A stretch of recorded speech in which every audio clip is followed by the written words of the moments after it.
नमस्कार, टाइम्स डिजिटलमध्ये आपले स्वागत आहे। कोकणातील सर्वाधिक खपाचे दैनिक रत्नागिरी टाइम्सचे टाइम्स डिजिटल आपल्यासाठी ताज्या बातम्यांचे वार्तापत्र सादर करीत आहे। आजच्या ठळक बातम्या। दुर्गाराज रायगडावर भव्य दीपोत्सवाचा झगमगाट। शेतकऱ्यांसाठी शरद पवार उतरणार थेट मैदानात। वाद दोन विभागांचा, खालापूर तहसीलदारांची मध्यस्थी। नंदुरबार नजीक यात्रेकरूंवर काळाचा घाला, 8 मृत्युमुखी तर 28 जखमी। रत्नागिरी टाइम्स डिजिटल बातमीचा इफेक्ट, खड्डे बुजवले। शिवराज्याभिषेक दिनोत्सव सेवा समिती दुर्गाराज रायगड यांच्या वतीने दिवाळीच्या पहिल्या दिवशी भव्य दीपोत्सवाचे आयोजन करण्यात आले आहे। पहिला दिवा माझ्या राजाच्या चरणी या भावनेतून सजलेला हा कार्यक्रम रायगडाच्या प्रत्येक कड्यावर, प्रत्येक दगडावर तेजाचा वर्षाव पाहावयास मिळाला।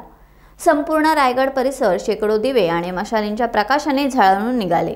या सोहळ्याचे साक्षीदार होण्यासाठी राज्यभरात शिवभक्त मोठ्या संख्येने किल्ले रायगडावर दाखल झाले होते। छत्रपती शिवाजी महाराज यांची पालखी शिरकाई देवी मंदिरापासून राजस दरेपर्यंत ढोलताशांच्या गजरात वाजत गाजत आणण्यात आली।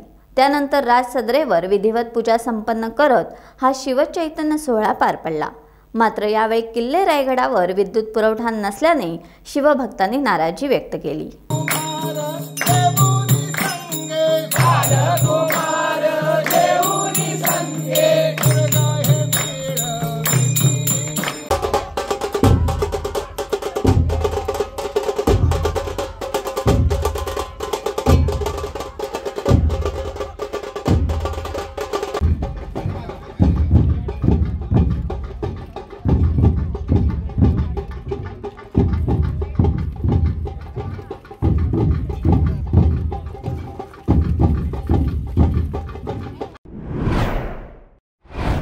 राज्य सरकारने शेतकऱ्यांना दिलेल्या मदतीनंतरही मदत खात्यात न पोहोचल्याने राष्ट्रवादी काँग्रेस पक्षाचे अध्यक्ष शरद पवार थेट मैदानात उतरले आहेत। सोबतच राष्ट्रवादी पक्षाचे कार्यकर्ते सरकारविरोधात मैदानात उतरले आहेत। अतिवृष्टीमुळे उद्ध्वस्त झालेल्या शेतकऱ्यांना योग्य ती मदत न मिळाल्याचा आरोप करत शरद पवारांच्या राष्ट्रवादीने राज्यभर काळी दिवाळी साजरी केली। सप्टेंबर महिन्यात राज्यात झालेल्या मुसळधार पावसामुळे अनेक जिल्ह्यांतील पिकांचे मोठे नुकसान झाले। पिके सडून गेल्याने शेतकरी हतबल झालेत। सरकारने शेतकऱ्यांसाठी विशेष पॅकेज जाहीर केले असले तरी प्रत्यक्षात मदत मिळाली नाही। त्यामुळे दिवाळीसारख्या सणाच्या काळातही शेतकऱ्यांच्या घरात अंधार आहे असा आरोप करत राष्ट्रवादी काँग्रेस शरद पवार गट रस्त्यावर उतरला आहे। मुंबईच्या वांद्रे जिल्हाधिकारी कार्यालयासमोर काळे आकाशकंदील हातात घेऊन आंदोलन करण्यात आले। पुण्यात जिल्हाधिकारी कार्यालयावर मोर्चा काढण्यात आला आणि ओला दुष्काळ जाहीर न झाल्यास मंत्र्यांच्या घरासमोर आंदोलन करू असा इशारा देण्यात आलाय। सांगली, सोलापूर, नाशिक, अहमदनगरसह अनेक जिल्ह्यातही काळी दिवाळी आंदोलन करण्यात आले। वयाळ ते लोधिवली या रस्त्याबाबत आज खालापूर तहसीलदार अभय चव्हाण यांनी त्यांच्या दालनात बैठक घेऊन दोन्ही विभागांनी प्रत्यक्ष पाहणी करून कृती करण्याचे निर्देश दिल्याने तुर्तास ग्रामस्थ वयाळ यांचे आंदोलन तात्पुरते स्थगित करण्यात आले आहे। गेली 3 ते 4 वर्षे लोधिवली ते वयाळ या रस्त्याची दयनीय अवस्था महाराष्ट्र जीवन प्राधिकरण व सार्वजनिक बांधकाम विभाग यांच्यामुळे झाली। मात्र याचा त्रास परिसरातील विशेषतः वयाळ ग्रामस्थ यांना आजही होत आहे। 2 विभागांच्या लढाईत ग्रामस्थ पिचलेल्या अवस्थेत आहेत। खालापूर तालुक्यातील वयाळ ते लोधिवली रस्ता शेवटची घटका मोजून झाली आहे। या रस्त्यामुळे अनेकांना दुखापत झाली आहे। विशेष म्हणजे पालकांना शाळेच्या गेटपर्यंत मुलांना सोडावे लागते। यामुळे ग्रामस्थ यांचा आक्रोश वाढताना दिसत आहे। महाराष्ट्र जीवन प्राधिकरण यांच्या नवीन पाईपलाईनमुळे हा रस्ता खराब होताना दिसत आहे, तर हा रस्ताच आमच्या मालकीचा असल्याचा दावा महाराष्ट्र जीवन प्राधिकरण यांनी केला आहे। मागील काही वर्ष शासनाने यावर निधी खर्च केला, मग आता महाराष्ट्र जीवन प्राधिकरण यांना मालकी आठवली असा प्रश्न निर्माण झालाय। प्राधिकरण व सार्वजनिक बांधकाम विभाग यांच्यातील वाद मिटणार नाही। यामुळे ग्रामस्थ यांनी तहसीलदार अभय चव्हाण यांची भेट घेऊन हा विषय मार्गी लावण्याची विनंती केली असता तहसीलदार अभय चव्हाण यांच्या दालनात बैठक घेण्यात आली।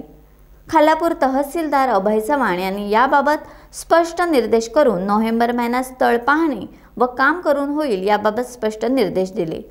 तहसीलदार अभय चव्हाण यांनी केलेल्या मध्यस्थीमुळे आजचे तीव्र आंदोलन तात्पुरते स्थगित करण्यात आले आहे। नमस्कार, मी समीर म्हात्रे, ग्रामस्थ वया।